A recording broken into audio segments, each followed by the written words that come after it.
안녕하십니까. 뇌과학 이론을 강의하게 될 강사 김주환입니다. 반갑습니다. 오늘 여러분하고 같이 제가 강의하게 될 내용은 뇌춘, 뇌 구조 및 기능, 누련 및 뇌파, 그리고 뇌활동 순으로 설명하게 됩니다. 아무래도 이 분야는 조금 이론적인 분야가 많아서 어려우시겠지만은 그래도 우리가 치매 그러면 어디에 생긴 병이죠? 예, 그렇습니다. 뇌에 생긴 병입니다. 그래서 무엇보다 뇌에 대해서 우리가 정확하게 알지 못하면 치매를 예방하고 치매를 좀 더 늦추고 하는 데에 여러 가지 어려움이 있을 수 있습니다. 그래서 앞으로 우리가 뇌 활동을 어떻게 잘 할 수 있는지에 대해서 이론적으로 접근하기 위해서 뇌에 대한 이론을 좀 어렵고 딱딱하지만 제가 아주 알기 쉽게 그리고 여러분들이 꼭 필요한 내용만 쏙쏙 뽑아서 강의토록 하겠습니다. 무엇보다도 그래서 저는 이 주제를 두근두근 뇌활동이라고 정했는데 우리가 뇌에 대해서 잘 알면서 이것을 대처할 수 있도록 하면서 자기 마음이 조금은 더 흥분되고 좋은 느낌을 가질 수 있도록 두근두근 뇌활동이라고 제가 정했습니다. 그럼 첫 번째 뇌춘에 대해서 알아보겠습니다. 나이가 어떻게 되십니까, 여러분? 요새 100세 시대에 다 이제 오랫동안 건강하게 산다고 합니다. 얼마 전까지 우리는 통상 몸은 좀 따라주는데 마음이 반대죠, 그죠? 마음은 따라주는데 몸이 안 된다 하죠. 예, 그런 마음인데 이제는 그게 지났습니다. 몸도 따라주죠. 요새는 몸도 마음도 이제는 청춘이 다 됐는데 실은 머리가 안 가죠. 머리가 못 따라줘서 문제라고 합니다. 통상 여성분들은 7단위로 세대가 변경된다고 하죠. 14살이 되면 초경이 있다는 얘기도 있고 77이 49에서 49살이 되면 실제 여성으로서 그런 여러 가지 역할이 좀 중지되는 그런 것도 있다고 하는데 반면에 남성들은 88이 64세가 돼야 이제 남성의 기능이 어느 정도 없어진다고 해서 남성과 여성의 차이가 조금은 좀 있는 것 같아요. 어쨌든 간에 지금 여러분의 나이가 어떻게 되시는지 모르는데 우리나라 같은 경우에는 청년을 34세까지, 장년을 49세까지 얘기하고 중년을 50세에서 64세까지 정하고 노년이 65세까지 하는데 지금 여러분이 그 중에 어딘지 모르지만 사실 1900년도 이후에 시기가 지나서 유엔에서는 2015년도에 청년을 65세까지 합니다. 저도 역시 청년이에요. 80세 전이 돼야 중년으로 쳐주고 80이 넘어야 노년이라고 하지 않습니까? 우리 나이 다 28 청춘과 똑같은 청춘입니다. 그렇다면 뇌 나이는 어땠습니까? 내 나이는 청춘인데 뇌 나이는 어떠신지 한번 생각해 보셨나요? 예. 사랑이 딱 좋은 뇌 나이라고요. 그랬으면 딱 좋겠습니다, 여러분. 뇌 나이 청춘이 되고 사랑이 딱 좋은 뇌 나이 되기 바라면서 지금부터 저하고 함께 어떻게 하면 뇌 나이를 사랑하기 딱 좋은 뇌 나이로 만들지 같이 생각해 보기로 하겠습니다. 뇌는 통상 내 안에 작은 소우주라고 합니다. 현미경을 들여서 뇌의 모든 것을 다 보는데 실질적으로 아직은 발견하지 못하고 이해하지 못하는 부분이 많다고 합니다. 당연히 거대한 우주의 세계도 만원경을 통해서 이해하고 접근해 보려고 하지만 실질적으로 그 거대한 우주의 세계도 아직 우리는 다 탐험하지도 못했고 잘 알지도 못하는 것은 사실 아닙니까? 마찬가지로 우리의 뇌 속도 잘은 모릅니다. 그러나 지금까지 우리가 알고 있고 확인한 사실만으로도 우리는 충분히 뇌의 세계를 이해하고 어떻게 하면 뇌에서 생기는 여러 가지 문제들을 최소화할 수 있는지를 고민해보고 있는 것 같습니다. 뇌에 대해서 몇 가지 더 기본적인 사항을 말씀드리면 통상 무게는 한 1.3kg에서 한 1.5kg 정도 된다고 해요. 반면에 피는 전체 몸무게의 약 20%까지 사용을 해서 자신의 그 무게에 비해서 실제 쓰는 양은 10배까지도 쓴다고 할 만큼 뇌에 혈액이 많이 모여 있다고 합니다.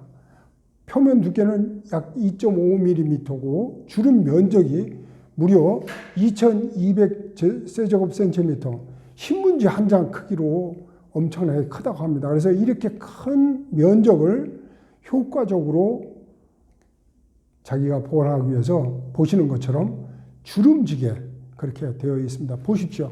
얼마나 이렇게 주름진 모습이 잘 보이는지 아마 아실 수 있을 것 같습니다. 뇌춘, 듣기만 해도 가슴이 설레이죠. 회춘이 아니고 뇌춘입니다.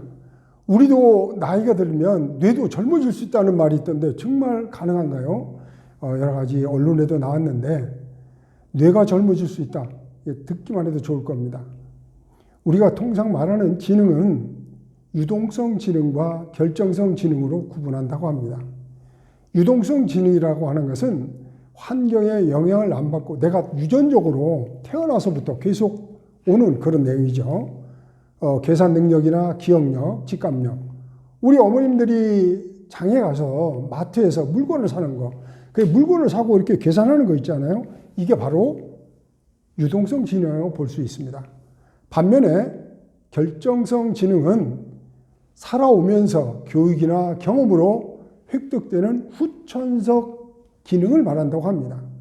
그래서 통찰력, 판단력이나 이해력.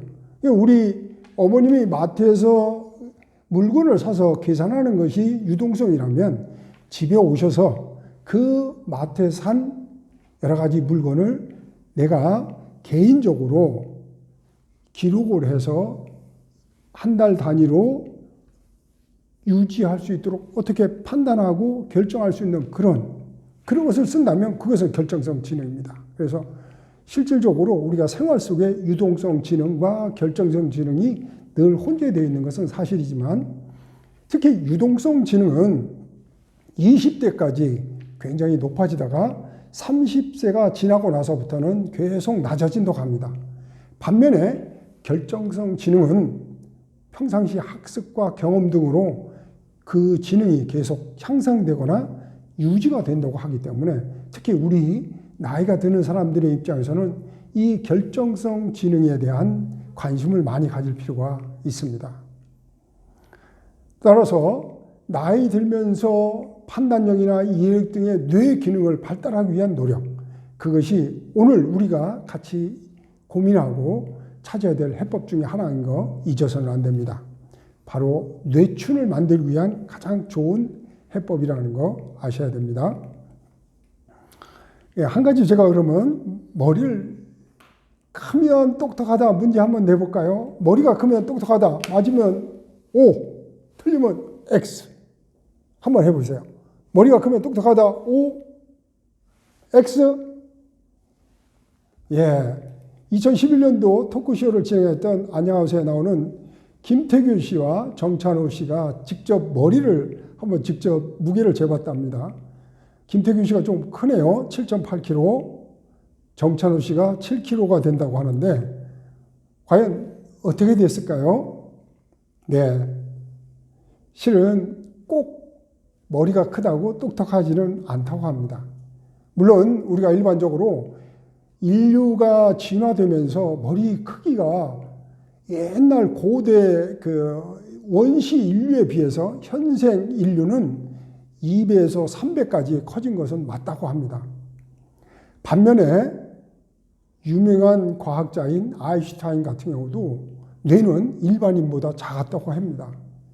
문학천재 아나톨도 1000cc밖에 안 됐고, 물론 바이런과 같은 유명한 시인이면서 천재인 바이런은 2230cc가 돼서 평균 시시에 비해서 현저히 컸다는 것도 확인할 수 있었는데 모두 천재였지만 용량에는 현저한 차이가 있었다고 그렇게 얘기를 합니다. 그렇다면 과연 머리가 큰 거냐 또는 지능과 관계 있는 게 무엇일까? 이것을 지목하는 것은 대뇌 피질입니다. 우리 모두 대뇌 피질에 주목하셔야 됩니다. 특히 대뇌 피질 중에 전두엽 그리고 축두엽 부분이 우리의 지능에 가장 영향을 많이 준다고 하는데 이러한 것들이 어떻게 영향을 주고 우리가 어떻게 이것을 활용할 수 있는지 지금부터 저와 함께 출발해 보겠습니다. 뇌를 젊게 하는 7가지 습관, 다른 강사님들이 많은 말씀이 계시겠지만 여기서 한번 슬쩍 넘어가 볼까요?